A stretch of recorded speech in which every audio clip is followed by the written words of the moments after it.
First contact and underestimation. The holographic displays flickered in the grand chamber of the Galactic Council as representatives from 17 advanced civilizations shifted impatiently in their anti-gravity seats.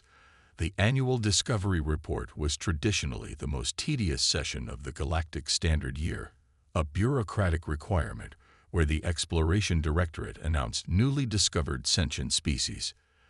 Distinguished council members, began Director Valora, her translucent skin pulsing with bioluminescent patterns that reflected her boredom. We have identified 27 new pre-FTL civilizations this cycle. As usual, most are unremarkable and require only standard monitoring protocols.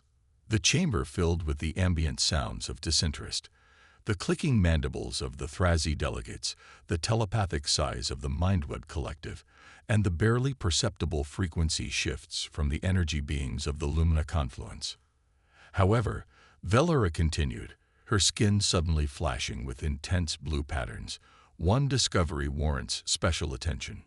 The central hologram shifted to display a blue-green world with swirling white cloud formations. Planet designation Sol 3, locally known as Earth, home to a bipedal species called humans. They've achieved nuclear capabilities, rudimentary space travel within their system, and global information networks. Another oxygen breather stumbling toward the stars, rumbled Ambassador Krovac of the Hegemony, his armored exoskeleton clanking as he made a dismissive gesture with one of his 4 upper limbs. What possibly makes them noteworthy? Velura's skin rippled with cautious yellow patterns. Their technological development timeline is unusual. They progressed from basic flight to space travel in under 7 decades. A murmur rippled through the chamber. More concerning, she continued, is their adaptation rate. They appear uniquely capable of repurposing technologies for unexpected applications, and their military development is particularly creative. The hologram displayed historical footage of human warfare, from ancient battles to modern conflicts. Most species develop warfare as a means to an end: resource acquisition, territorial expansion, hierarchical establishment. Humans, however, treat warfare as a discipline to be mastered. They have entire institutions dedicated to military innovation, even during peacetime. Admiral Zokar of the Galactic Defense Force leaned forward, his cybernetic eye whirring as it focused. You suggest this primitive species poses a threat? Not currently, Velura clarified, but our predictive models indicate they could integrate into galactic society with unprecedented speed should contact be established. The High Arbiter, a being of pure energy contained within an ornate metallic shell, spoke for the first time. What is your recommendation, Director? Standard first contact protocols, Velura replied, but with enhanced monitoring and carefully controlled technology transfers. Absurd, scoffed Ambassador Krovac. We've integrated thousands of species over millennia. Our protocols are well established. These humans will follow the standard assimilation curve like all others. The Council voted. First contact was approved with standard protocols. Enhanced monitoring was deemed unnecessary. 3 galactic standard months later, the contact vessel Enlightened Discourse hovered above the United Nations headquarters in New York. Captain Nixel surveyed the primitive structure with mild disdain. Remind me why we're making contact with a species that still builds with concrete and steel, he asked his executive officer. Council orders, sir, replied Commander Tazier. Though I share your skepticism. The landing party, led by Ambassador Ilara, emerged before the assembled human representatives. The proceedings followed standard protocols: formal greetings, species identification, preliminary cultural exchange. We welcome Earth to the galactic community, intoned Ilara, her translator converting her harmonic speech into human English. Your species has achieved the minimum technological threshold for first-stage integration. We offer knowledge, technology, and peaceful exchange. The human representative, Secretary General Mira Chen, stepped forward. What do you expect in return for this generosity? Ambassador Ilara's translator hesitated, struggling with the directness of the question. Most species were too overwhelmed with gratitude to ask such things. Cultural exchange is mutual. She recovered smoothly. All sentient life contributes to the great tapestry of galactic knowledge. Secretary General Chen smiled. So we're to be studied while we receive your technological scraps. I assure you, Secretary General, the technologies we offer are far from scraps. Ilara replied, her translator struggling to convey her mild indignation. Yet I suspect they're not your latest innovations either, Chen countered. Tell me, Ambassador, do you classify us as a potential threat or merely a curiosity? The ambassador's skin flushed slightly.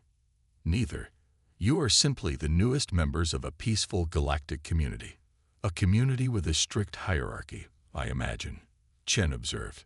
Where might Earth rank in this grand order? All species find their natural place, Ilara said diplomatically. Chen's eyes narrowed slightly. Indeed they do. The initial technology transfer package was delivered as promised. Basic gravitic repulsion systems, elementary shield harmonics for spacecraft, improved power generation, and materials science advancements, all carefully calibrated for a civilization at Earth's development stage. The Transition Oversight Committee expected humans would spend decades studying these technologies before fully implementing them, as most species did. They were wrong. One galactic standard year later, approximately 1.4 Earth years, the Transition Oversight Committee convened an emergency session. This is unprecedented, declared Overseer Genfal, displaying holographic data of Earth's technology adoption rate. The humans have not only fully integrated our basic technology package, but have begun applying the principles in ways we didn't anticipate. Explain, demanded Council Representative Vortax. We provided gravitic repulsion technology for their transportation infrastructure, Genfal explained. They've adapted it to create personal combat armor that enhances strength and speed by manipulating gravitational fields. Innovative but hardly concerning, dismissed Vortax. We shared basic material science, Genfal continued. They've developed composite armors that our standard weapons would struggle to penetrate. A murmur rippled through the committee chamber. And most concerning, Genfal lowered her voice. We provided elementary shield harmonics for their space vessels. They've not only improved efficiency by 32%, but they've adapted the technology to create portable shield generators for ground troops. Admiral Kryleth, who had been silently observing, finally spoke. How many species in the community use shield technology for individual protection? None, Admiral, replied Genfal. The power requirements make it impractical, and the tactical applications are limited against modern weapons. Yet the humans prioritize this development, mused the Admiral. One might wonder why. An uncomfortable silence settled over the chamber. There's more, added Genfal reluctantly. They've submitted formal requests to the Technology Exchange Bureau for quantum entanglement communication systems, advanced propulsion theories, and weaponry schematics. Their justification is defensive requirements. Denied, obviously, snapped Vortax. There's no regulatory basis for denial, Genfal replied. Their requests meet all the criteria for Stage 1 integration species, unless we change our protocols. Then change them, demanded Vortax. Admiral Kryleth raised a tentacle. That would violate our most fundamental principles of fair technology exchange. We cannot change established protocols simply because one species is advancing faster than we anticipated. Then what do you suggest, Admiral? Asked Vortax icily. Accelerated integration, replied Kryleth. Move them to Stage 2. Bring human representatives into limited council committees. Better to have them inside our system than developing independently. The recommendation was approved, though not without significant debate. Earth was granted Stage 2 integration status, the fastest promotion in galactic history. Human representatives joined the lower council on technology, the Commerce Exchange, and, at Admiral Kryleth's insistence, the Defensive Coordination Committee. The Admiral's reasoning was simple. Better to observe human military thinking directly than wonder what they were developing in isolation. The first human appointed to the Defensive Coordination Committee was General Maya Rodriguez, former commander of Earth's United Defense Forces. Her arrival caused considerable discomfort among the committee members. "We welcome Earth's perspective," said Committee Chair Drexvan without enthusiasm. "Though I must emphasize that this body focuses on defensive strategies and peacekeeping, not military expansion." "Of course," Rodriguez replied with a smile that didn't reach her eyes. "Earth has no interest in military expansion. We merely wish to ensure our security in this vast new community." "Your security is guaranteed by Galactic Council protocols," Drexvan assured her. "There has been no interspecies conflict in over 700 cycles." "Impressive," Rodriguez nodded. "Though I note the Council maintains substantial military forces despite this extended peace." "Purely precautionary," Drexvan said stiffly. "As are ours," Rodriguez countered smoothly. The tension was interrupted by an urgent communication. The holographic display flickered to show a galactic patrol vessel under attack at the edge of Council space. "Vorzak raiders," hissed Drexvan. "They've been growing bolder, but this is unprecedented." The committee watched as the patrol vessel's shields failed under concentrated fire from 3 Vorzak warships. The transmission cut off abruptly. "The Vorzak Empire rejects all Council membership overtures," Drexvan explained to Rodriguez. "They're isolationists who occasionally raid our border systems. A nuisance, but they've never directly attacked Council forces before." "What's your standard response to such aggression?" Rodriguez asked. "Diplomatic censure, followed by increased patrol presence," replied Drexvan. Rodriguez stared at him. "That's all." "Violence only begets violence, General," Drexvan said primly. "Our approach has maintained general peace for millennia." "It has also clearly emboldened these Vorzak," Rodriguez observed. "If they face no meaningful consequences for their actions, what prevents escalation?" The question hung uncomfortably in the chamber. 3 days later, the Vorzak Empire issued a statement claiming territory that included 2 human colony worlds in the Proxima Centauri system. The message was clear. The newest Council species was deemed the weakest, and therefore the easiest target. The Galactic Council convened an emergency session. The consensus was clear. Diplomatic channels would be pursued. Military response was absolutely last resort. Earth was advised to evacuate its colonies as a precautionary measure. The human delegation listened politely to this recommendation. Then Ambassador Chen addressed the Council. "Earth appreciates the Council's guidance and long experience in galactic diplomacy," she began. "However, we must inform this body that Earth does not cede territory to threats. Our colonies will not be evacuated. Instead, they will be defended." A shocked murmur rippled through the Council chamber. "Furthermore," Chen continued, "the Vorzak Empire should understand that any aggression against human territory will be met with proportional response." "This is madness," declared Ambassador Krovak. "The Vorzak command a fleet of over 200 warships. Earth has barely integrated basic shield technology. You cannot hope to resist them militarily." Ambassador Chen smiled. "With respect, Ambassador, you don't know what we can do." As Chen spoke those fateful words, a Vorzak battle fleet of 30 warships dropped out of FTL at the edge of the Proxima Centauri system. Their mission, a swift demonstration of force against the upstart humans, claiming the system for the Empire. They expected no significant resistance. They were wrong. The Pyrrhic invasion and humanity's rise. Admiral Vrockthar of the Vorzak Empire surveyed the tactical display with satisfaction. 30 warships against a handful of primitive human defenses. It would be less a battle than a statement. The Proxima Centauri system would fall within hours, demonstrating to the Galactic Council the cost of admitting unworthy species to their ranks. Scanners detect 4 human defensive platforms and 6 vessels of frigate class or smaller, reported his tactical officer. Minimal energy signatures. Primitive shield configurations. Pathetic. Vrockthar rumbled, his scaled skin darkening with pleasure. All ships advance in standard conquest formation. Disable their communications first, then target their defensive platforms. I want this system secured before the day cycle ends."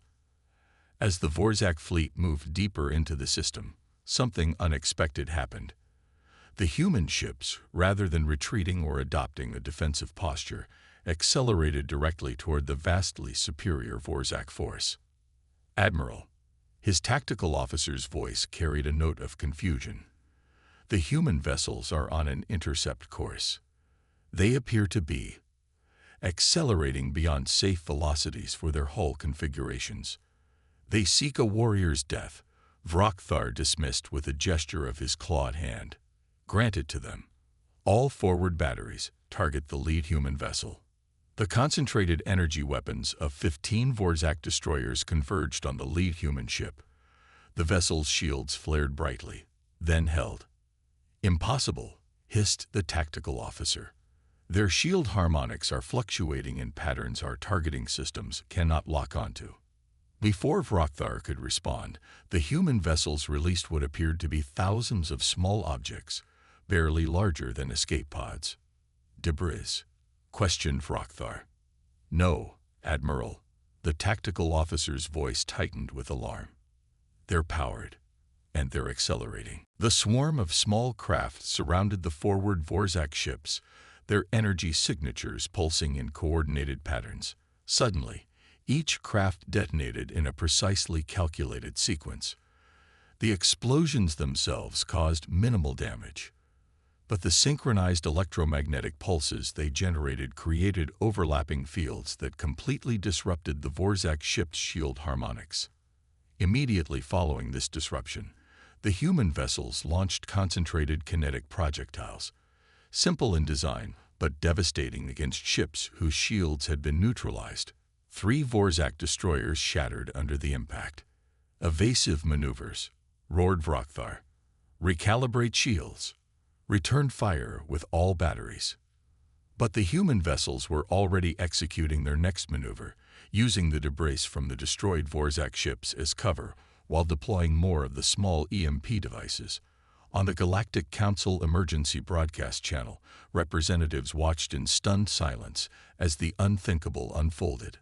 A newly integrated species was not only standing against the Vorzak, but was systematically dismantling their attack force. "How is this possible?" demanded Ambassador Krovak, his exoskeleton clicking rapidly in agitation. "They were given only basic technology packages." Admiral Kryleth's expression was unreadable. "They adapted what they were given and combined it with their existing military doctrine. Those small craft, they are using our shield technology in reverse, creating targeted disruption fields rather than protection." "That application wasn't in any technology package," insisted Overseer Genfal. "No," agreed Kryleth. "It wasn't." Back in the Proxima Centauri system, the battle had turned into chaos for the Vorzak fleet. Their standard tactics, honed over centuries of intimidating less advanced species, were proving ineffective against the humans' unorthodox approach. "Admiral," the tactical officer's voice was strained. "We've lost 22 ships.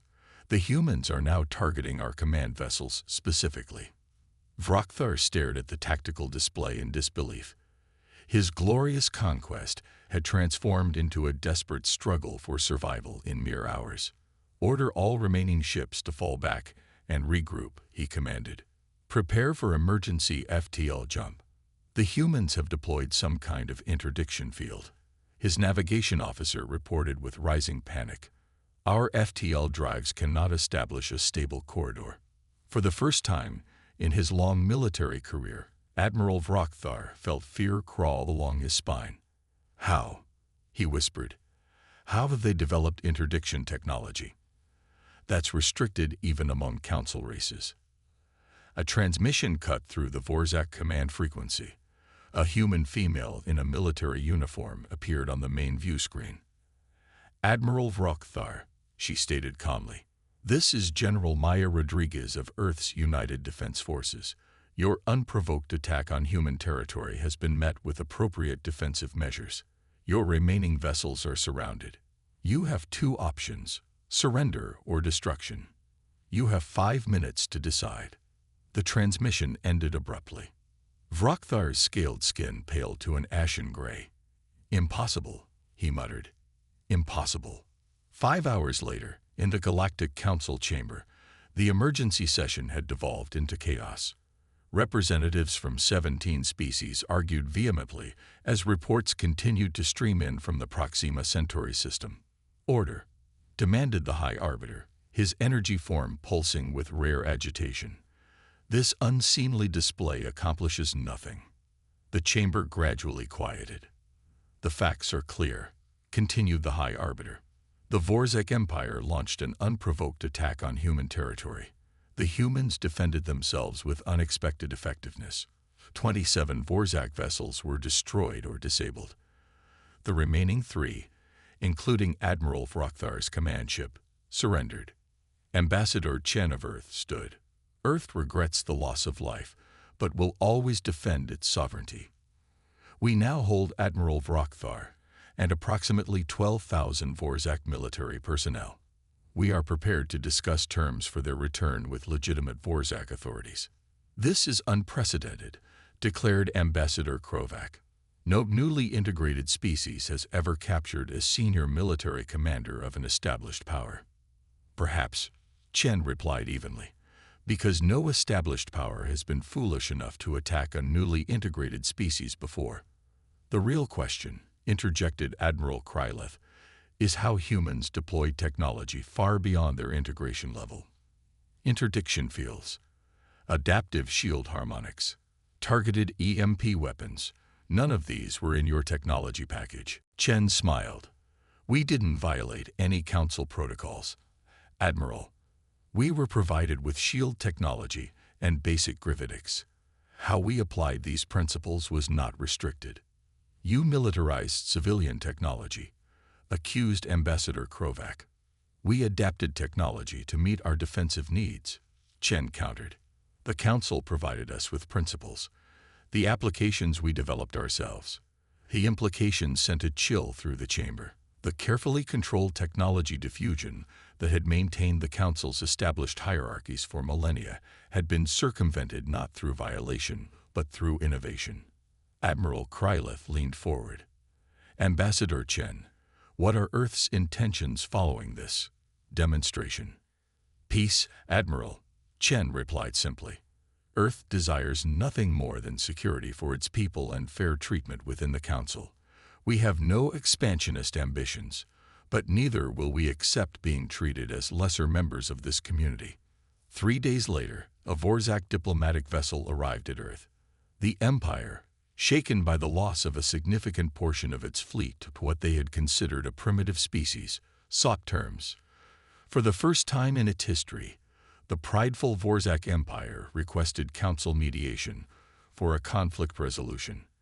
The negotiations were held on Earth, another unprecedented concession. Representatives from the Galactic Council observed with carefully controlled expressions as the Vorzak diplomats agreed to formal recognition of human territories, non-aggression pacts, and reparations for the attack. As the formal proceedings concluded, Admiral Kryleth approached General Rodriguez in the reception hall of the United Nations building. An impressive victory, General, the Admiral acknowledged. Though I suspect you withheld your full capabilities during the engagement, Rodriguez sipped her champagne. A wise commander never reveals all their strategies in a single battle, Admiral. Indeed, Kryleth agreed. The Council has voted to accelerate Earth's integration to Stage 3, access to advanced propulsion, weapons technology, and expanded territorial rights. Generous, Rodriguez noted, and unprecedented, I imagine. The Council prefers allies to potential adversaries, Kryleth said carefully. Rodriguez smiled. As does Earth. There is concern, Kryleth continued delicately, about human military development. Some Council members fear your species' natural aggression combined with advanced technology. Unfounded fears, Rodriguez assured him. Earth's military doctrine has always been defensive at its core. We fight only when necessary, but when we do fight, She left the sentence unfinished. "You fight to win," Kryleth completed, a concept many council species have forgotten during our long peace. "Peace is our goal as well," Admiral Rodriguez said, "but peace through strength, not weakness." 6 months later, the Galactic Registry updated Earth's status. A new notation appeared beside its entry: Strategic Assessment, Tier 1 Military Power, Security Clearance required for further information. The Galactic Defense Force found itself in an unusual position, receiving applications from hundreds of young officers from established Council species requesting joint training exercises with human forces. Admiral Kryleth approved them all. In the Council's diplomatic archives, a classified report from Admiral Kryleth to the High Arbiter contained a prophetic assessment. Humanity's strength lies not in their technology, which remains primitive by our standards, but in their adaptability and their unique approach to conflict. Where we see technology as the solution, they see it merely as a tool. Where we develop weapons for specific scenarios, they create flexible systems adaptable to any situation. Most concerning, or perhaps most valuable, they retain a warrior's mindset in an era where most species have forgotten the art of war. In less than 2 standard cycles, they have risen from insignificance to become perhaps the most formidable military force in the quadrant. My recommendation: full integration and alliance before any potential adversaries recognize what we now know. Humanity's potential as either ally or enemy is unmatched in our recent history. The High Arbiter's response was brief: recommendation approved. May we never regret this decision. 1 standard cycle later, as Vorzak refugees fled their homeworld under attack from a previously unknown species from beyond Council space, emergency transmissions went out to all nearby systems. The first vessels to respond were human warships, their advanced hybrid technologies deployed not for conquest, but for evacuation and protection. As Earth's vessels stood between Vorzak civilians and annihilation, Admiral Vrockthar, now a reluctant liaison between his people and humanity, watched from the bridge of the human flagship. "Why?" he asked the human commander. "After our attack on your colonies, why risk your ships and crews for my people?" Commander Eiichiro Tanaka smiled slightly. "Because that's what humans do, Admiral. We fight fiercely against those who threaten us, but we protect those who cannot protect themselves. It's a concept your people might want to consider." As the human fleet engaged the alien invaders, their tactical innovations and adaptive technologies once again displayed in battle, the Galactic Council was forced to acknowledge an uncomfortable truth. The species they had so recently patronized as primitives had become the frontline defenders of galactic civilization. In the Council's historical archives, a new chapter began, one that future historians would title The Human Era: How Earth Transformed Galactic Defense. And throughout Council space, a new maxim began circulating among military strategists. There are old species and bold species in this galaxy, but none so effectively bold as humanity. For the first time in 17 millennia, the balance of power had shifted, not through conquest or technological superiority, but through human ingenuity, adaptability, and an ancient warrior spirit that the rest of the galaxy had long forgotten. The underdogs had become the guardians. Humanity had arrived on the galactic stage, not as supplicants, but as saviors.